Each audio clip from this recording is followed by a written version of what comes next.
Agora, a Bíblia lida e explicada com Alain Amorim. Para quem quer ouvir a Palavra de Deus de forma simples e compreensível. Olá, meu querido ouvinte, minha querida ouvinte. Estamos de volta com mais um programa A Bíblia Lida e Explicada. Eu sou o pastor Alain Amorim. Nós vamos hoje fechar mais um capítulo 3 de Marcos. Um capítulo um tanto curtinho. Hoje é o 5º programa nesse capítulo e já vamos fechar mais um capítulo desse evangelho. Então eu quero que você abra a sua Bíblia em Marcos capítulo 3. Nós vamos considerar o último trecho, versículos 31 a 35. Diz assim então a bendita palavra de Deus. Nisto chegaram sua mãe e seus irmãos e, tendo ficado do lado de fora, mandaram chamá-lo. Muita gente estava sentada ao redor dele e lhe disseram: Olha, tua mãe, teus irmãos e irmãs estão lá fora à tua procura. Então ele lhes respondeu, dizendo: Quem é minha mãe e meus irmãos? E correndo olhar pelos que estavam assentados ao redor, disse: Eis minha mãe e meus irmãos. Portanto, qualquer que fizer a vontade de Deus, esse é meu irmão, irmã e mãe. Jesus aproveita aqui uma ocasião que poderia ser, ou poderia ter, melhor dizendo, um desfecho diferente para ensinar mais uma coisa importante.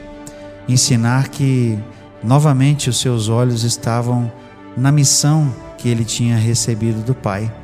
E nem mesmo a sua família poderia fazer com que ele desistisse, embora provavelmente tivessem uma boa intenção. Aqui, Marcos registra o fato de que a mãe de Jesus e seus irmãos e irmãs, porque Jesus tinha irmãos e irmãs naturais, filhos de Maria e de José, não é? No caso, Jesus apenas era filho de Maria, porque ele tinha sido concebido de forma sobrenatural. Não houve, como nós já vimos, não houve intercurso físico entre José e Maria na concepção de Jesus. Mas aqui, os seus parentes mais próximos, sua mãe e seus irmãos, mandam chamá-lo.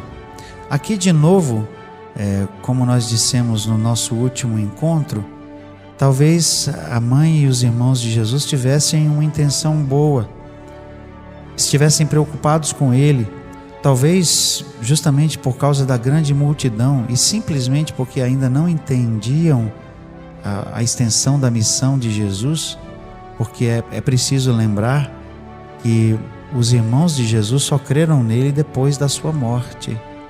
Até mesmo sua mãe, embora guardasse no seu coração todas as coisas, em alguns momentos parece titubear. E aqui é exatamente o que nós vemos. Embora eles tivessem uma intenção boa, eles não agem de uma forma boa. A ação deles aqui não foi uma ação que nós podemos considerar boa. Eles estavam tentando retirar Jesus daquele contexto sem entender o que ele realmente estava fazendo, no intuito talvez de levá-lo para algum outro lugar, de conversar com ele. Talvez eles estivessem preocupados por causa das coisas das quais Jesus estava sendo acusado, Certamente eles teriam ouvido aquela acusação chamando Jesus de Beelzebu, ou alguém que tem espírito de Beelzebu, espírito imundo.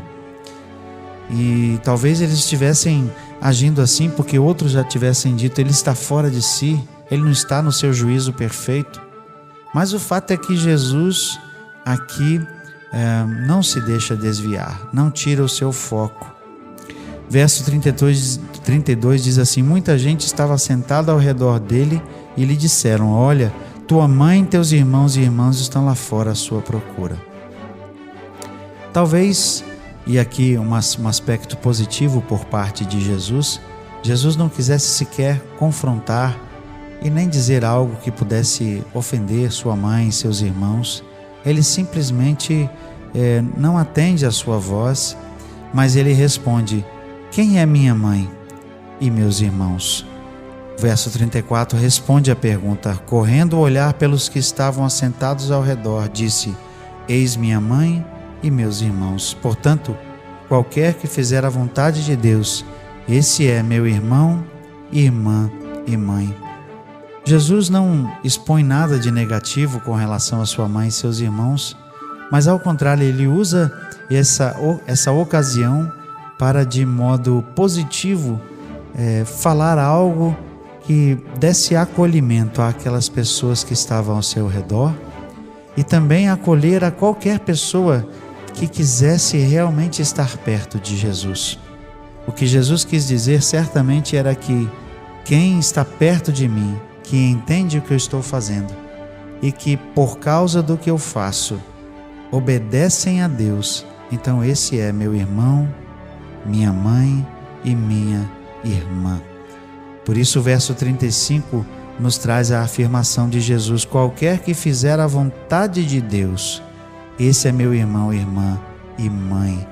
Esse era o caminho que Jesus queria apontar, o caminho que levava a Deus, o caminho de obediência ao Pai, assim como ele mesmo era obediente ao Pai. E aqui nesse momento, nem mesmo por sua mãe, seus irmãos e irmãs, se deixaria desviar do propósito daquilo que Deus queria que ele fizesse. Jesus certamente não teve uma atitude negativa em relação à sua mãe.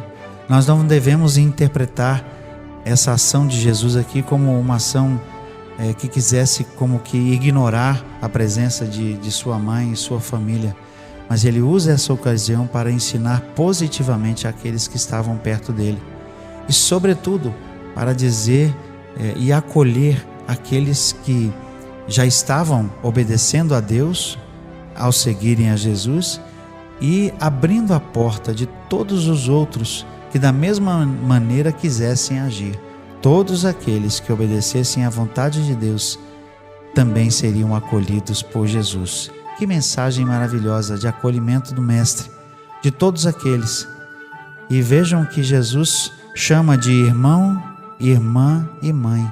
Jesus deixaria que eles se aproximassem e eles seriam considerados como família. Que convite maravilhoso, que expressão de carinho e de amor por todos aqueles que se aproximam dele. Em outra ocasião, lá em João, Jesus chama de amigos aqueles que fazem a vontade do Pai. Jesus tinha por eles e tem por cada um de nós, seus discípulos, um amor muito grande, um amor terno, amor de irmão. Por isso nós somos co-herdeiros com ele, como nos diz o Paulo no livro de Efésios. Por isso nós temos uma importância muito grande para Jesus, e ele nos acolhe com carinho e nos permite ter a proximidade que nós vemos aqui nesse texto. Qualquer que fizer a vontade de Deus, esse é meu irmão e irmã e mãe. Nós temos essa proximidade, nós temos essa possibilidade de intimidade com o Senhor Jesus. Quando entendemos que Ele é Filho de Deus, que Ele é o caminho para o Pai, e quando nos colocamos então à disposição para obedecer à voz do Senhor, assim como o Senhor Jesus queria, assim como Ele queria que os seus discípulos fizessem naquele tempo, assim também Ele quer que os seus discípulos façam hoje. Então, meu querido ouvinte e querida ouvinte, ao fechar esse capítulo, eu quero deixar essa pergunta para você. Você está disposto a obedecer a Deus? Você quer estar perto de Jesus? Ser contado como irmão, como mãe, como irmã de Jesus? Então busque fazer a vontade do Pai. Então siga a Jesus de perto. Contemple as suas obras e creia que Jesus é realmente o Filho de Deus. Chegamos ao final de mais um capítulo do Evangelho de Marcos. No próximo encontro estaremos de volta já com o capítulo 4. Até lá então, que Deus abençoe a sua vida. Acesse agora nossa plataforma e baixe os podcasts www.rede316.com.br. A Bíblia lida e explicada com Alain Amorim.